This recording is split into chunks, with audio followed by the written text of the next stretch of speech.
Selamat datang kembali di pelajaran sekolah sahabat lainnya. Ini adalah pelajaran nomor 6, musuh di dalam diri. Saat kita mempelajari pelajaran ini, beberapa pelajaran memungkinkan kita untuk berjalan di puncak gunung dan kita melihat kemenangan besar Israel. Pelajaran lainnya sedikit lebih menyadarkan. Dan saat saya menjalani pelajaran ini, saya berpikir, ini adalah pelajaran yang sedikit lebih menyadarkan. Itu benar-benar menyentuh hati saya secara mendalam. Seperti judul pelajarannya, musuh di dalam diri. Dan saya pikir Anda dapat melihat judulnya dalam dua cara. Pertama, ada musuh di dalam hati kita sendiri. Seperti yang dikatakan Yeremia 17:9, hati lebih licik daripada segala sesuatu, hatinya sudah membatu, siapakah yang dapat mengetahuinya? Seperti yang dikatakan Yesaya dalam pasal 64:6. Ia berkata, segala kesalehanku seperti kain kotor. Jadi ketika kita melihat diri kita sendiri, ada musuh di dalam diri kita, yaitu sifat manusia yang telah jatuh, yang hanya melalui Kristus dan melalui kasih karunia-Nya, melalui belas kasihan-Nya, dan melalui kasih-Nya, kita dapat menjadi orang seperti yang kita inginkan. Kematian Yesus di kayu salib mengampuni kita dari masa lalu. Kehidupannya di surga, perantaraannya di surga menyediakan bagi kita kuasa Kalvari, kuasa kasih untuk mengubah hidup kita melalui Roh Kudus. Jadi, ada gagasan tentang musuh di dalam. Lalu, ada juga gagasan bahwa di dalam perkemahan Israel ada Acen, musuh di dalam, dan bagaimana pengaruh beberapa orang benar di dalam Israel telah menajiskan Israel. Jadi, ini menjadi pelajaran yang sangat kuat dan menyentuh. Jadi, mari kita berdoa dan kemudian kita akan langsung membahasnya. Bapa di surga, kami bersyukur atas kenyataan bahwa meskipun kami adalah manusia yang telah jatuh, Kristus mengampuni kami, Dia menganugerahkan belas kasihan kepada kami, Dia menganugerahkan kepada kami kekuatan dan kuasa. Kami bersyukur bahwa ada awal yang baru bersama Yesus. Kami juga bersyukur bahwa Engkau menguduskan umat-Mu sebagai gereja dan bahwa suatu hari gereja-Mu akan tampak tanpa cacat atau kerut atau hal semacam itu menurut Efesus. Sekarang Tuhan, saat kami mempelajari pelajaran ini, tolonglah kami untuk melihat jauh ke dalam hati kami sendiri dan untuk setia kepada-Mu dalam nama Kristus. Amin. Musuh di dalam diri. Ayat hafalan diambil dari Yeremia pukul 17:10. Versi Standar Inggris. Aku, Tuhan, menyelidiki hati dan menguji pikiran untuk memberi balasan kepada setiap orang menurut tingkah lakunya, menurut buah perbuatannya. Tuhan adalah penyelidik hati. Dia menyelidiki hati kita. Dan aku tahu dalam hidupku bahwa ada titik-titik buta. Ada hal-hal yang mungkin tidak kulihat dan aku ingin Tuhan menyelidiki hatiku untuk mengungkapkan bahwa hanya ada kasih, komitmen, dan dedikasi kepadanya di sana. Dalam pelajaran ini, kita melihat fakta bahwa dalam Yosua pasal 7, itulah pelajaran kita untuk minggu ini. Dikatakan, ini adalah pelajaran Sabat sore, paragraf pertama. Sementara ketaatan pada ketentuan perjanjian menjamin kemenangan, mengabaikan ketentuan perjanjian membawa kekalahan, keberhasilan militer Israel tidak bergantung pada jumlah mereka, strategi pertempuran mereka, atau taktik mereka yang cerdik, tetapi pada kehadiran prajurit ilahi bersama mereka. Dan bukankah itu benar dalam hidup kita? Keberhasilan kita dalam kehidupan Kristen, kemenangan kita atas godaan. Kekalahan kita ketika kita mengalahkan si jahat, bukan karena seberapa kuat kita, tetapi karena seberapa kuat Yesus. Kemenangan kita datang bukan karena hikmat kita, tetapi karena kekuatannya. Kemenangan kita datang bukan karena fakta bahwa kita perkasa, tetapi karena Dia perkasa. Ketika Israel melanggar perjanjian, mereka kehilangan kuasa Tuhan untuk melawan musuh. Dalam pelajaran hari Minggu berjudul Pelanggaran Perjanjian dan pertanyaannya adalah apa dua penyebab utama kekalahan Israel oleh penduduk Ai? Sekarang ingatlah Israel baru saja menaklukkan Yerikho. Itu adalah kekalahan yang dahsyat. Yerikho adalah kota yang sangat dibentengi. Ai adalah kota yang sangat kecil dan akan mudah bagi orang Israel dengan 30.000 orang atau pasukan mereka untuk maju dan menyerang kota Ai. Tampaknya mereka akan menang dengan mudah, tetapi mereka dikalahkan dengan dahsyat. Dan pertanyaannya adalah ketika Anda membaca Yosua 7, apa alasan utama kekalahan mereka? Dan saya telah menyebutkan bukan 2 tetapi 3. Pertama, ketika Anda melihat Yosua pasal 7, Anda tidak menemukan perintah Tuhan dalam pertempuran pertama untuk pergi ke kota kecil Ai. Dikatakan bahwa anak-anak Israel melakukan pelanggaran. Ayat 7 ayat 1 tentang apa yang terjadi pada Ahen bin Ki bin Zabdi bin Zera dari suku Yehuda, mereka melakukan hal-hal ini. Maka bangkitlah murka Tuhan terhadap mereka. Yosua mengirim orang dari Yerikho ke Ai. Jadi dikatakan bahwa Yosua mengirim orang dari Yerikho ke Ai. Tidak dikatakan bahwa Tuhan menyuruhnya pergi. Tidak dikatakan sama sekali. Dikatakan bahwa Yosua mengirim orang-orang ini. Jadi menurut saya kesalahan pertama adalah Yosua tidak mencari Tuhan, melainkan Yosua berdoa. Yosua langsung berlari untuk melakukan tugasnya merebut kota Ai. Masalah kedua menurut saya adalah terlalu percaya diri. Mereka merasa sangat yakin bahwa mereka akan merebut kota itu dan mereka merasa yakin bahwa mereka dapat menggulingkannya. Mereka baru saja memenangkan pertempuran besar di Yerikho. Mengapa mereka tidak dapat mengalahkan kota Ai ini? Hal ketiga adalah dosa Ahina. Ada dosa di perkemahan dan Ahina telah masuk dan mengambil pakaian Babilonia, mencuri barang-barang dari kemah yang seharusnya tidak diambilnya. Dan sebagai akibatnya, Tuhan mengutuk Israel dengan tidak membiarkan mereka memenangkan pertempuran. Banyak yang terbunuh, inilah yang dikatakan kitab suci. Dikatakan bahwa mereka memiliki pasukan yang kuat dan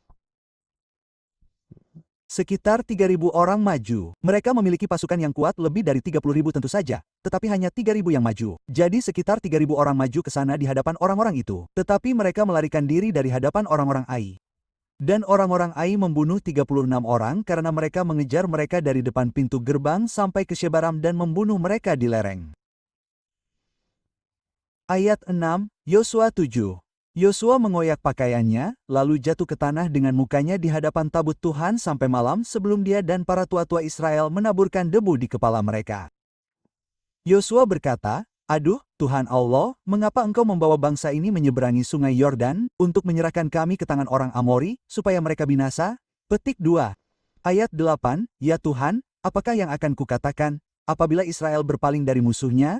Jadi di sini ada ayat 9 tentang orang Kanaan, dan semua penduduk negeri itu akan mendengarnya. Kepunglah kami, singkirkan nama kami dari muka bumi. Lalu apa yang akan engkau lakukan untuk namamu yang besar? Jadi Yosua prihatin tentang dua hal. Ia prihatin bahwa mereka telah melanggar perintah Tuhan, melanggar perjanjian Tuhan, melarikan diri dengan kekuatan mereka sendiri, dan dianggap telah dikalahkan dengan telak. Ia prihatin bahwa musuh akan datang menghancurkan. Orang Israel menghancurkan umat Yosua, tetapi mereka juga akan mencemarkan nama Tuhan. Ia prihatin tentang nama Tuhan. Jadi kekalahan Israel di sini adalah hal yang sangat serius. Kekalahan itu terjadi karena dosa Acen. Dan Yosua memanggil seluruh Israel dan saat mereka datang, Anda melihatnya di Yosua pukul 7:16-19. Dan itu benar-benar mengungkapkan keadilan Tuhan karena Yosua mulai memeriksa setiap suku. Dan itu semacam prosedur yang panjang di sini. Yosua 7, ayat 16. Mengatakan, maka Yosua bangun pagi-pagi, ia menyuruh orang Israel menurut suku-suku mereka, dari suku Yehuda diambillah, dan ia menyuruh kaum Yehuda, ia menyuruh kaum Zari, ia menyuruh kaum Zari seorang demi seorang, dan Zabi diambil. Jadi ia membawa mereka satu persatu, ia menanyai mereka, dan ia mencoba memberi Acen waktu untuk mengaku dosa, bertobat, dan dengan cermat ia menunjukkan bahwa penghakiman Tuhan itu adil. Anda tahu, dalam penghakiman terakhir, Tuhan menyebutkan nama demi nama, bukan hanya untuk mengungkapkan dosa-dosa kita, tetapi untuk mengungkapkan bahwa Dia adil, Dia adil. Dalam penghakiman terakhir yang kita sebut penghakiman prakedatangan atau penghakiman investigasi. Dalam penghakiman terakhir itu, Tuhan menyatakan bahwa Dia adil dan jujur, bahwa Dia benar, bahwa Dia telah melakukan segala yang Dia bisa untuk menyelamatkan setiap manusia. Di sini, Tuhan ingin menyelamatkan seluruh Israel. Jadi, kita melihat paragraf kedua dalam pelajaran hari Senin. Solusi untuk kesulitan itu mengikuti arah yang berlawanan dengan bagaimana ia masuk dan mengganggu Israel. Kesalahan korporat dihilangkan dan dipersempit dari Israel ke satu suku. Dari suku ke keluarga, dari keluarga ke rumah tangga, dari rumah tangga ke individu. Selain mengungkap pelaku, proses investigasi juga telah membersihkan orang yang tidak bersalah. Ini adalah aspek yang sama pentingnya dari prosedur peradilan yang cermat di mana Tuhan sendiri bertindak sebagai saksi yang tidak terlihat atas tindakan Acen yang tidak terlihat. Jadi, satu persatu, penghakiman Tuhan menyatakan bahwa Dia adil. Dia membersihkan orang yang tidak bersalah, tetapi Dia mengutuk orang yang bersalah. Kita beralih ke pelajaran hari Selasa, pilihan yang menentukan. Apa yang sebenarnya Yosua minta Acen lakukan? Kamu akan menemukannya di Yosua pukul 7:19-21. Yosua pukul 7:19-21. Maka berkatalah Yosua kepada Ahan, "Hai anakku, aku mohon, permuliakanlah Tuhan, Allahmu Israel. Aku akan mengaku dosamu kepadanya dan beritahukanlah kepadaku apa yang telah kau lakukan. Janganlah sembunyikan kepadaku." Petik 2. Ahan menjawab Yosua dan berkata, "Sesungguhnya aku telah berdosa terhadap Tuhan Israel, dan inilah yang telah kulakukan." Lalu kulihat rampasan itu, yakni selai kain Babel yang indah, 200 shikal perak, dan sepotong emas seberat 50 shikal. Aku menginginkannya dan mengambilnya. Semuanya itu tersembunyi di dalam tanah, di tengah-tengah kemahku, dengan perak di bawahnya. Maka Yosua mengirim pesan. Mereka mendapat utusan. Mereka mendapat barang-barang yang telah dicurinya dari kemah itu. Apakah ini merupakan pertobatan sejati dari pihak Ahan? Sama sekali tidak. Ketika Yosua memeriksa setiap suku Yehuda, ketika ia memeriksa setiap rumah tangga Yehuda, ketika ia memeriksa setiap keluarga Yehuda, ketika ia memeriksa setiap orang Yehuda untuk menyatakan bersalah atau tidaknya mereka, menunjukkan ketidakbersalahan mereka, Acen bisa saja melangkah maju dan berkata, "Yosua, kamu tidak perlu melakukan ini. Itulah aku, Yosua, akulah yang bersalah, akulah yang melakukannya." Tetapi Yosua menunggu dengan sabar dan kemudian ia menanyai Acen dan berkata kepada Acen. Di ayat 19 ini, Yosua berkata kepada Acen, "Hai anakku, aku mohon, muliakanlah Allah dan akuilah dosamu." Dengan kata lain, ia menarik pengakuan dari Acen. Di sini, kita melihatnya di paragraf kedua pelajaran hari Selasa. Sayangnya, teks Alkitab tidak memberikan indikasi bahwa Acen menunjukkan tanda-tanda pertobatan yang sejati. Ia berharap hingga akhir untuk tetap bersembunyi. Sikapnya yang menantang membuatnya dianggap sebagai pelanggar yang sewenang-wenang yang tidak mendapat penebusan dosa menurut hukum Musa. Mengapa tidak ada penebusan dosa? Karena tidak ada pengakuan pertobatan yang sejati dan autentik. Apa yang dikatakan hal ini kepada kita? Secara praktis dikatakan kepada kita bahwa dalam penghakiman terakhir Tuhan, takdir kita akan ditetapkan. Tuhan memohon kepada kita sekarang untuk mengakui dosa kita, untuk bertobat dari dosa kita, untuk membuat perubahan yang diperlukan dalam hidup kita sehingga ketika penghakiman terakhirnya tiba, Yesus dapat berkata, "Pria ini, wanita ini adalah salah satu dari milikku. Darahku menutupi dosa-dosa mereka. Kebenaranku menggantikan kegagalan mereka." Tidak ada seorang pun, baik laki-laki, perempuan, maupun anak-anak yang akan datang kepada Yesus dan tidak diampuni. Tidak ada seorang pun, baik laki-laki, perempuan, maupun anak-anak yang datang dengan hati yang jujur dan bertobat untuk mengakui dosa-dosa mereka yang tidak akan dibersihkan dari rasa bersalah atas dosa itu. Yesus berkata dalam 1 Yohanes pasal 1:9, "Jika kita mengaku dosa kita, maka Ia adalah setia dan adil, sehingga Ia akan mengampuni segala dosa kita dan menyucikan kita dari segala kejahatan." Jika kita mengaku, Allah akan mengampuni karena bagi kita ada pintu pengharapan. Lihatlah Hosea pasal 2 ayat 1-15. Alkitab adalah kitab pengharapan. Dan di saat-saat tergelap kita, ketika rasa bersalah menggerogoti jiwa kita, ketika kutukan mengganggu hati kita, Hosea pasal 2 ayat 15, Alkitab berkata, Aku akan memberikan kepadanya kebun anggurnya dari sana, dan lembah Ahor sebagai pintu pengharapan.